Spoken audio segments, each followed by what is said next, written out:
नमस्कार दोस्तों आज मैं रिव्यू करने वाला हूं, या आप यूं कहिए कि मैं कंपैरिजन करने वाला हूं या फिर एक्सप्लेन करने वाला हूं दो चीज़ों को। Property dealers versus real estate portal. Property dealers कहें, एस्टेट एजेंट कहें या फिर ब्रोकर कहें, ये सारे वर्ड्स पर्याय हैं एक दूसरे के। और रियल एस्टेट पोर्टल कहें तो रियल एस्टेट पोर्टल के नाम से आप लोग समझ पाएँ ना समझ पाएँ, वैसे तो सभी जानते हैं आज की डेट में इन चीज़ों को, फिर भी मैं एक्सप्लेन कर देता हूं कि एक ऐसा प्लेटफॉर्म जिस पे प्रॉपर्टी सेल परचेज होती है, उस प्लेटफॉर्म के ऊपर या उससे डाटा एक मिलता है। जैसे कि एग्जाम्पल के लिए 99 एकड़ हो गया, मैजिक ब्रिक्स हो गया, NoBrokers.in हो गया, Housing.com हो गया, एक्सेट्रा एक्सेट्रा, इस टाइप की बहुत सारी कंपनीज हैं, घरनमकान.com हो गया। इस तरह से इतनी सारी कंपनीज आ चुकी हैं आज की डेट में कि वो एक प्लेटफॉर्म तैयार करके देते हैं जिन पे बायर और सेलर्स, टेनेंट और फ्लैट या प्रॉपर्टी ओनर्स मिलते हैं उस प्लेटफॉर्म पर और अपनी डील्स करते हैं। ये एक नया कल्चर, नया ट्रेंड आप कह सकते हैं प्रॉपर्टी की खरीद फरोख्त के लिए। प्रॉपर्टी डीलर की अगर हम बात करें, ये एक पुराना ट्रेंड है जो आज भी चला आ रहा है, और ये शुरू से हम कहें जब से प्रॉपर्टी सेल परचेज शुरू हुई होगी उस समय से शायद बहुत कम या आपस में ही लेन देन हो जाया करता था। जैसे हम कहें कि पहले ज़माने में पैसा नहीं हुआ करता था तो चीज़ों का लेन देन आदान प्रदान हुआ करता था। जब से करेंसी आई तब से करेंसी के बदले में सामान मिलने लगा। तो वैसे ही प्रॉपर्टी का लेन देन भी शुरुआत में ऐसी एक दूसरे की जानकारी तो हो जाया करता था। उसके बाद में प्रॉपर्टी डीलर्स एक नए प्रोफेशन, नया एक बिजनेस आप कह सकते हैं, उसका डेवलपमेंट हुआ। और जैसे जैसे चीज़ें बढ़ती गईं, एक नए बिजनेस का ट्रेंड आया कि हम इन दोनों चीज़ें कौन थी, बायर और सेलर्स को हम एक प्लेटफॉर्म पे ले आएँ, वहाँ पर ये दोनों एक दूसरे से बात कर सकें, जो कि हम कहें एक तरह से मीडिएटर, दलाल, broker, real estate agent, consultant या प्रॉपर्टी डीलर कि जो काम वो करता था एक मीडिएटर का, वैसे ही एक मीडिएटर के रूप में एक नई कंपनियों ने जन्म लिया, उनका उदय हुआ, राइज हुई। और उन कंपनियों के नाम मैंने आपको गिनाई दिया, 99 एकर्स, magicbricks.com, मकान.com, घरनमकान.com, realestateIndia.com, नो ब्रोकर।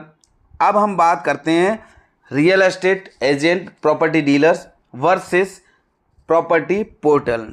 इन दोनों में क्या समानताएं हैं, क्या अच्छा है, क्या बुरा है, इसके बारे में आज मैं डिस्कस करने वाला हूं। तो सबसे पहली चीज़, प्रॉपर्टी डीलर्स पुराने टाइम से चला आ रहा है, आज है और कल भी रहेगा। प्रॉपर्टी पोर्टल्स पहले नहीं थे, फिर आए, आज अच्छे चल रहे हैं, कल भी अच्छा भविष्य होगा इनका, अच्छा चलेगा।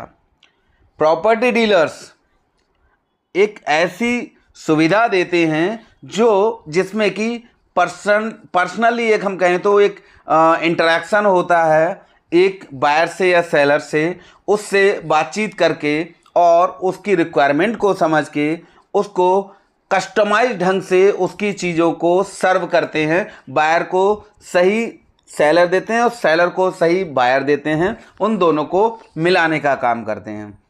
प्रॉपर्टी पोर्टल सिर्फ एक डाटा प्रोवाइड करता है कि प्रॉपर्टी किसी ऑनर ने उसके प्लेटफॉर्म पर पोस्ट की, बायर ने उस प्लेटफॉर्म पे जाके ढूंढा, सर्च किया, उसे वो नंबर मिला और उन्होंने आपस में बात कर ली। यहाँ पर प्रॉपर्टी पोर्टल्स वाले वो सुविधाएं नहीं देते हैं। थोड़ा बहुत वो एक मैनेजर टाइप की सुविधाएं आजकल देने लग गए हैं, लेकिन वो सब पेड हैं।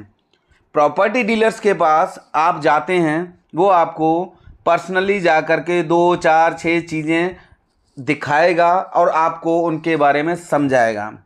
प्रॉपर्टी पोर्टल्स आपको जनरल राय दे सकते हैं अपने ब्लॉग्स के थ्रू, अपने पुराना डाटा जो भी उन्होंने कहीं ना कहीं से कलेक्ट करके अपनी वेबसाइट पे डाला है, उससे आप वहाँ की जानकारियाँ ले सकते हैं किसी भी लोकेशन के बारे में। लेकिन आपको डायरेक्टली बायर और सेलर को बात करके प्रॉपर्टी पे विजिट करना होगा। कोई अलग से नहीं आएगा आपको पर्सनली विजिट कराने के लिए उस लोकेशन या उस प्रॉपर्टी को बारे में बहुत ज़्यादा से ज़्यादा समझाने के लिए। नेक्स्ट अगर हम बात करें, प्रॉपर्टी डीलर्स हर एक लोकेशन के लिए अलग होते हैं। जैसे कि अगर हम बात करें नोएडा के किसी भी सेक्टर के लिए, तो उस सेक्टर में आप जाकर के देखेंगे तो वहाँ पे जो भी आपको लोकल एरिया में प्रॉपर्टी डीलर का ऑफिस मिलेगा, वो आपको उस लोकेशन के बारे में, वहाँ के प्राइस ट्रेंड के बारे में बिल्कुल एक्चुअल ग्राउंड लेवल की सच्चाई बता सकता है। इसी के अलावा प्रॉपर्टी पोर्टल क्या करेगा, उसी लोकेशन में आप जब प्रॉपर्टी सर्च करेंगे तो वहाँ जो भी ऑनर ने डाल रखा होगा प्राइस, आपको सिर्फ वो शो करेगा। एक्चुअल में उस लोकेशन में क्या चीज़ सही है क्या गलत है, pros and cons part property portal नहीं बता सकता है, वो भी ग्राउंड लेवल के। और अगर वो बताएगा भी तो वो भी कहीं ना कहीं बीच बीच में उन्हीं लोकल प्रॉपर्टी डीलर्स से बात करके उनकी राय लेते हैं, उनसे समझते हैं। फिर जो कंटेंट राइटर होते हैं एक प्रॉपर्टी पोर्टल के, वो उस सारी जानकारी को जो वो प्रॉपर्टी डीलर्स से कलेक्ट करते हैं उनको अपने पोर्टल पे पोस्ट करते हैं। साथ में वो वहाँ के डीलर्स से या फिर पर्सनल रेजिडेंट्स कोई भी उनके प्लेटफॉर्म पर अपना रिव्यू दे करके या उस लोकेशन के बारे में कोई ब्लॉग लिख करके जो भी बताता है उसके बेस पर उनकी जानकारी होती है। ग्राउंड लेवल पे 100% एक्यूरेसी के लिए आपको वहाँ का लोकल प्रॉपर्टी डीलर ही बता सकता है, प्रॉपर्टी पोर्टल नहीं बता सकते हैं। इसके अलावा अब हम बात करते हैं कि प्रॉपर्टी डीलर्स, अगर ज़्यादातर लोगों को ये भ्रम रहता है कि प्रॉपर्टी डीलर हमेशा ज़्यादा प्राइस या ओवर प्राइस चीज़ें देते हैं और प्राइस बढ़ाने का या घटाने का जो एक क्रेडिट जाता है वो भी कहीं ना कहीं प्रॉपर्टी डीलर्स के सर पे थोप दिया जाता है, मर दिया जाता है। लेकिन प्रॉपर्टी पोर्टल वालों के ऊपर ये दोषारोपण कभी भी नहीं होता है।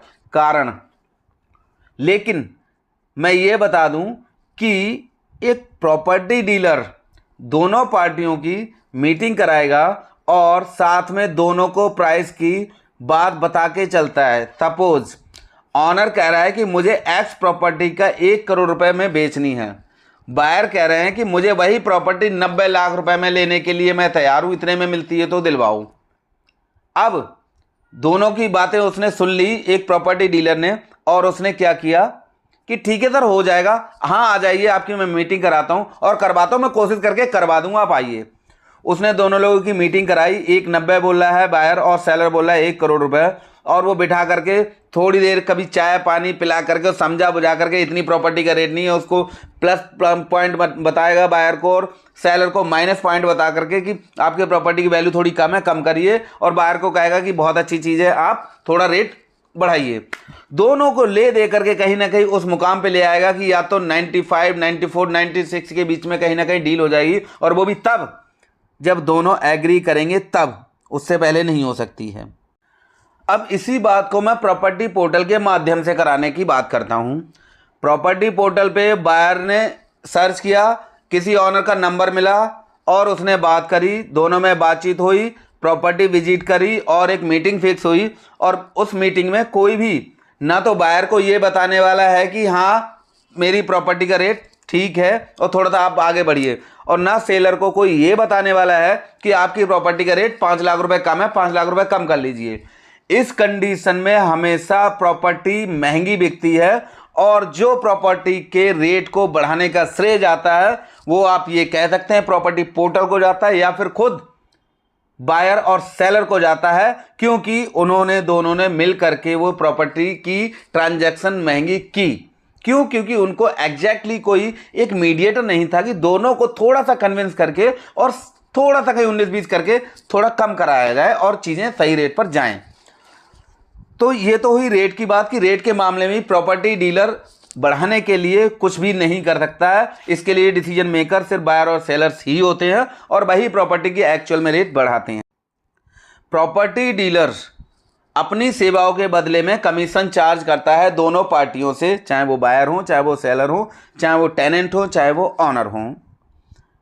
उसी तरह से प्रॉपर्टी पोर्टल भी अपना सर्विस चार्ज लेता है। जो भी ऑनर अपनी प्रॉपर्टी को पोस्ट करते हैं उनके पोर्टल पे, उनसे कुछ ना कुछ पैसे चार्ज करते हैं। और अगर किसी प्रॉपर्टी ऑनर ने अगर उनकी अपनी प्रॉपर्टी को प्रॉपर्टी पोर्टल पे डाला तो उनसे अगर कुछ चार्ज प्रॉपर्टी पोर्टल ने नहीं किया तो उसकी प्रॉपर्टी ऑनलाइन तो होगी लेकिन उसकी रैंकिंग इतनी नीचे होगी कि वहाँ तक कोई पहुँचता नहीं है।